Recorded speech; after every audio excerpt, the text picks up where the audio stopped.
There was a boy in Louisville who carried two weights on his shoulders. One was the leather of boxing gloves. The other was something heavier, something no glove could protect him from. And in the autumn of 1955, both weights were beginning to shape him into someone the world was not yet ready to meet. The leaves on West Oak Street turned copper and gold that October, but 12-year-old Cassius Clay barely noticed them. He walked home from school with his head down, his knuckles still sore from the morning's training at Columbia Gym. His school books hung loose in one hand, worn at the corners, pages folded by a mother who believed in education. The books felt heavier than the punching bag he had struck before sunrise. But the weight he carried that afternoon had nothing to do with paper or leather. It lived somewhere deeper, in a place he could not yet name, a place the world had carved into him without permission. The classroom had been quiet earlier that day. A geography teacher had asked the students to stand and name the capitals of southern states. When Cassius rose from his wooden desk, the words tangled in his mouth like fishing line. He knew the answers. He had whispered them to himself the night before, shadowboxing in front of his mother's mirror, reciting cities like a fighter's chant. Montgomery, Jackson, Nashville. But standing there, under the flickering fluorescent lights, with 30 pairs of eyes pressing against his skin, the words scattered like startled pigeons. A few boys in the back row snickered. One muttered something. The teacher sighed and moved on. Cassius sat down slowly, his ears burning crimson, his fists clenched beneath the desk. He did not yet understand why the ring felt like freedom and the classroom felt like a cage. But he sensed it deep in his bones, the way a bird senses a storm before the sky darkens. That evening, he did not go straight home.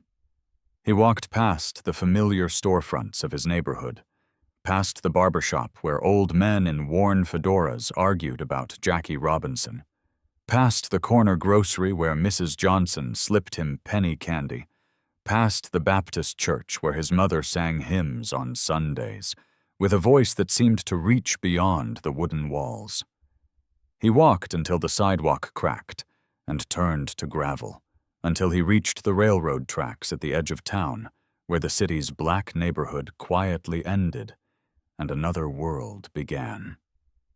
A world of different fountains, different doors, different rules written nowhere but understood everywhere. He stood there for a long moment, hands in his pockets, watching a freight train pass. The wheels screamed against the iron rails, metal crying against metal. The sound filled his chest like a second heartbeat. He counted the boxcars. 14, 15, 16. Each one carrying something to somewhere else. He did not cross the tracks. He never did. None of the boys from his neighborhood crossed, not unless they wanted trouble. But something in him wanted to know what waited on the other side. What made that world so different? Why an invisible line drawn by men long dead still held such power over the living? His father, Cassius Marcellus Clay Sr., was a sign painter by trade. A man of color and fierce pride, he could turn a blank wall into a masterpiece of letters and images, his brushstrokes bold and certain. But there were walls he could not paint over, doors he could not open, no matter how skilled his hands. Young Cassius had watched his father swallow anger more times than he could count. He had seen the way his father's jaw tightened when a shopkeeper spoke to him like a child. He had heard the heavy silence at dinner, after jobs where payment came wrapped in insult. These moments collected inside young Cassius like stones in a jar. He did not speak of them. Children rarely do. But they shaped him, slowly, invisibly, the way water shapes rock over years. His mother, Odessa Grady Clay, was different. She moved through the world with a gentleness that sometimes confused her restless son. She cleaned houses for white families across town, traveling by bus to neighborhoods where the lawns were green and the fences white. She never complained. She came home with aching feet and a soft smile, and she told her sons to be kind, to be patient, to trust in God. Cassius loved her more than he could say, but he wondered, sometimes, if kindness alone was enough, if patience could build a future, if God saw the invisible walls surrounding their lives. At Columbia Gym, none of that mattered. None of it could touch him there. The gym was a basement beneath a police station, lit by bare bulbs that swung with every vibration from the street above. The ceiling was low and stained. The walls were painted faded green, covered with yellowed newspaper clippings of fighters most people had forgotten. The place smelled of sweat and leather and something else. Something like hope. Here, in this basement, Cassius was not the boy who stumbled over geography questions. Here, he was fast. He was sharp. He was electric. He was becoming something no one in Louisville had ever seen before. Coach Joe Martin had spotted him months earlier, on a night that changed everything. Cassius had come to the Louisville home show, riding a brand-new red Schwinn bicycle his parents had saved months to buy. When he came out, the bicycle was gone. Stolen. Vanished. He stormed into the gym, tears streaming down his face, threatening to beat up whoever took it. Most men would have sent the angry boy home. But Joe Martin, a white police officer who trained young fighters, saw something different in those tear-filled eyes. He saw the fire beneath the pain. He saw a hunger that had nothing to do with bicycles. He handed Cassius a pair of gloves and told him to come back tomorrow. Cassius came back the next day, and every day after that. He never found the thief. But he found something far more valuable. He found himself. By the winter of 1955, Cassius had fought in 6 amateur bouts around Louisville. He won 4. He lost 2. But even the losses taught him something the classroom never could. In the ring, there was no confusion, no tangled words, no snickering. There was only the opponent, the bell, and the truth of what his body could do when his mind got out of the way. When he landed a clean jab, he felt it vibrate through his arm. When he took a punch, he learned to breathe through the pain, to keep his feet, to answer back. Each fight was a lesson written in bruises and sweat. And Cassius was a student who never missed class. His younger brother Rudy watched from the corner during those early fights. Always there, always steady. Rudy was quieter, softer, more interested in sketching than throwing punches. But he believed in his older brother with a faith that needed no words. He carried the water bottle between rounds. He wiped the sweat from Cassius's brow. He whispered encouragement when the rounds got hard. He never asked for credit. He simply stood there, steady as a heartbeat, reminding Cassius that he was not alone. One December evening, after a brutal sparring session, Joe Martin pulled Cassius aside. The gym was nearly empty. A single bulb swung overhead, casting long shadows. The coach's voice was low, almost gentle. He told Cassius that talent was a gift, but gifts could be wasted. That speed and power meant nothing without discipline. That the ring would expose every weakness, every shortcut, every lie a fighter told himself. Cassius listened without speaking. He felt the weight of those words settle into his chest. He nodded once. Then he walked home and shadowboxed in front of his mother's mirror until his arms screamed and his reflection blurred. The mirror became his secret teacher.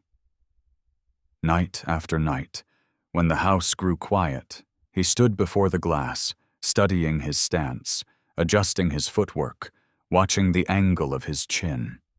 He talked to his reflection not with words, but with movement, with rhythm. He imagined opponents who did not exist. He imagined crowds that had never seen his face. He imagined a world where the boy from West Oak Street could stand beneath the brightest lights and not feel small. The mirror never laughed at him. The mirror never asked him to name a capital city. The mirror only showed him who he was becoming, one punch at a time. Spring came slowly to Louisville in 1956. The dogwood trees bloomed white and pink along cracked sidewalks. Cassius turned 14. He was taller now, his shoulders noticeably broader, his gaze steadier than any boy his age. The students who had snickered now watched him differently in the hallways. Word had spread about his fights, his speed, the way he moved in the ring like water finding its path. He did not brag. He did not need to. His body spoke a language that everyone understood, but the invisible walls remained standing. He still could not drink from certain fountains. He still could not sit at certain lunch counters. He still felt the weight of eyes that saw his skin before they saw his soul. The anger never left him. It lived in his chest like a second heart, beating quietly, waiting. But he had learned to channel that fire, to save it, to pour it into his fists and his focus. The ring had given him that gift. One April afternoon, walking home from training, he passed a group of white teenagers near the railroad tracks. They leaned against a rusted fence, watching him approach. They said nothing as he passed. They did not have to. Their stares said everything. Cassius kept walking, his hands loose at his sides, his breath steady. He did not look back. But inside, something shifted. A decision formed, quiet as a seed breaking through soil. He would not fight them here, on their terms. He would fight in a place where the rules were clear, where victory could not be stolen, where his name would be spoken with respect. He would fight in the ring. And one day, he would fight so brilliantly that the whole world would have to watch. He did not know, walking home through the golden light of that spring evening, that this silent promise would carry him across oceans. He did not know about the Olympic gold waiting in Rome. He did not know about the championships, the poetry, the transformations that would make his name immortal. He only knew the next step, the next training session, the next fight. That was enough. The sun dipped low over Louisville, painting the sky orange and violet. Cassius reached his front porch and paused. He could hear his mother singing inside, a hymn about crossing troubled rivers. He stood there for a moment, listening. Then he opened the door and stepped into the warmth of home, carrying his gym bag in one hand and his future in the other. Some boys grow up dreaming of escape. Cassius Clay grew up dreaming of becoming, not becoming someone else, becoming fully, completely, unapologetically himself. The classroom could not hold him. The invisible walls could not define him. The ring was calling his name, and every day he was learning how to answer. Years later, the world would know that name. They would know his speed, his power, his poetry, his courage. But before all of that, there was a boy in Louisville, standing before a mirror, throwing punches at shadows, building something magnificent that no one else could see. And perhaps that is where all greatness begins, not in the spotlight, but in the silence, not in victory, but in the quiet decision to keep fighting, even when no one is watching. Even then,